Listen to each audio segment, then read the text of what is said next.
Assalamualaikum warahmatullahi wabarakatuh. Nama saya Laila Afriani dari kelas Manajemen 19A4 dengan NIM 111911423, Prodi Manajemen Fakultas Ekonomi Bisnis Universitas Pelita Bangsa. Baik, dalam kesempatan kali ini saya akan menjelaskan tentang komunikasi. Pengertian komunikasi. Komunikasi menjadi peranan terpenting bagi kehidupan manusia dalam berinteraksi di kehidupan sehari-hari, terutama komunikasi yang terjadi di dalam masyarakat terkecil, yaitu keluarga. Nah, di dalam sebuah komunikasi, feedback merupakan hal-hal yang diharapkan untuk mampu mencapai tujuan yang dimaksud dalam berkomunikasi. Istilah komunikasi dalam bahasa Inggris yaitu communication, yang artinya berbagi atau menjadi milik bersama. Komunikasi diartikan sebagai proses sharing di antara pihak-pihak yang melakukan aktivitas komunikasi tersebut. Pengertian komunikasi dengan demikian adalah proses penyampaian suatu pesan oleh seseorang komunikator kepada orang lain atau komunikan untuk memberitahu atau mengungkapkan sikap, pendapat, pikiran, atau perilaku baik secara lisan maupun tidak langsung melalui media. Kemudian fungsi komunikasi yang pertama untuk menambah wawasan dan ilmu pengetahuan akan sesuatu hal. Jadi, melalui komunikasi nantinya akan menjadi transfer ilmu antara pihak satu dengan pihak lainnya. Yang kedua, guna menguraikan ketegangan atau mencairkan suasana, misalnya ketika ada pendapat dalam rapat tertentu. Yang ketiga, untuk menyampaikan informasi. Yang keempat, sebagai bentuk interaksi dengan orang lain. Kelima, sebagai penyampai pendapat agar dapat diterima oleh masyarakat luas atau yang berkaitan. Yang keenam, pengisi waktu luang. Macam-macam komunikasi. Yang pertama, komunikasi menurut penyampaiannya. Komunikasi ini terbagi menjadi dua. Yang pertama, komunikasi lisan. Komunikasi lisan merupakan suatu yang terjadi secara langsung dan tidak ada batas jaraknya. Contohnya seperti rapat, wawancara, atau dua orang yang saling mengobrol. Kedua, komunikasi tertulis. Komunikasi tertulis ini sudah sangat familiar pada zaman kita sekarang. Bisa melalui WhatsApp atau BBM atau klasik, yaitu melalui surat. Dalam contoh yang lain ada dalam bentuk naskah, gambar yang diberi tulisan, atau spanduk yang biasa digunakan untuk menyampaikan informasi kepada banyak orang. Yang kedua, komunikasi menurut tujuannya. Dalam komunikasi ini, apabila tidak ada inisiatif atau komunikator, maka maksud terlaksananya tidak akan tercapai. Contohnya berpidato, memberi saran, memerintahkan sesuatu untuk dilakukan, memberikan ceramah, wawancara.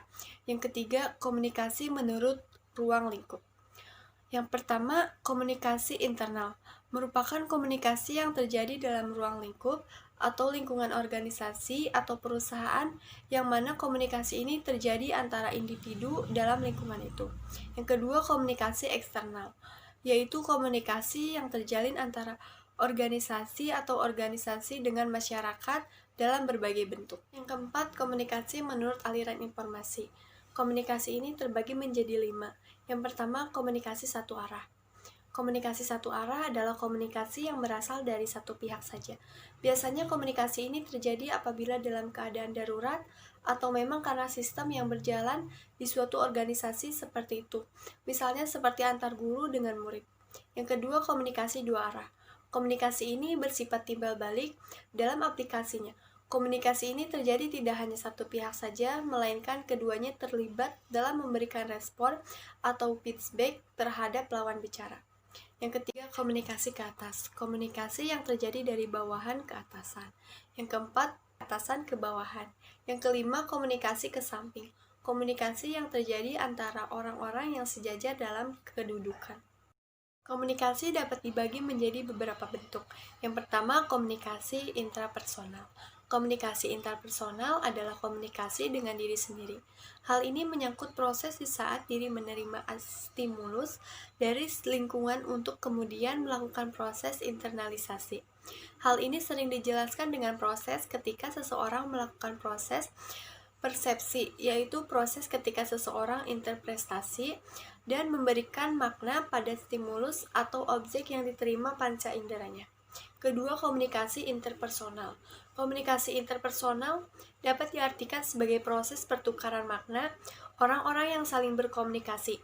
Komunikasi ini dilakukan oleh dua orang atau lebih dan terjadi kontak langsung dalam bentuk percakapan, dapat berlangsung dengan berhadapan muka atau melalui media komunikasi antara lain pesawat telepon atau radio komunikasi. 3. Komunikasi kelompok. Komunikasi kelompok adalah interaksi tatap muka antara 3 orang atau lebih dengan tujuan yang telah diketahui, seperti berbagai informasi, pemecahan masalah yang mana anggota-anggotanya dapat mengingat karakteristik pribadi anggota yang lain secara tepat. Keempat, komunikasi organisasi.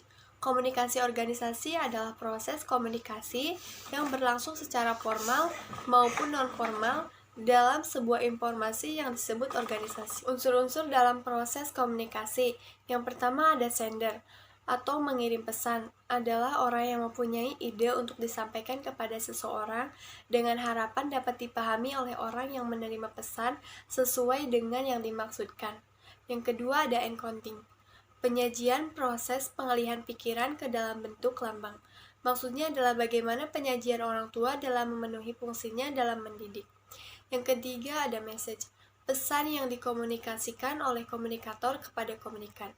Pesan merupakan seperangkat simbol verbal maupun non-verbal yang mewakili perasaan, nilai gagasan dari orang tua kepada anak atau malah sebaliknya. Yang keempat ada media. Media yaitu alat yang digunakan komunikator untuk menyampaikan pesannya kepada komunikan. Yang kelima ada decoding atau pengawasan, yaitu proses di mana komunikan menetapkan makna pada lambang yang disampaikan oleh komunikan kepadanya. Keenam ada receiver atau penerimaan pesan, adalah orang yang dapat memahami pesan dari si pengirim, meskipun dalam bentuk kode atau isyarat tanpa mengurangi arti pesan yang dimaksud oleh pengirim. Yang ketujuh ada respon, yaitu apa yang terjadi pada penerima setelah menerima pesan tersebut, misalnya terhibur, perubahan sikap, perubahan keyakinan, perubahan perilaku, dan lain sebagainya. Yang kedelapan ada feedback. Feedback adalah isyarat atau tanggapan yang berisi kesan dari penerima pesan dalam bentuk verbal maupun non-verbal. Tanpa feedback, seorang pengirim pesan tidak akan tahu dampak pesannya terhadap si penerima pesan. Sekian penjelasan dari saya tentang komunikasi, semoga bermanfaat. Mohon maaf bila ada salah kata yang kurang berkenan. Sekian dari saya, wassalamualaikum warahmatullahi wabarakatuh.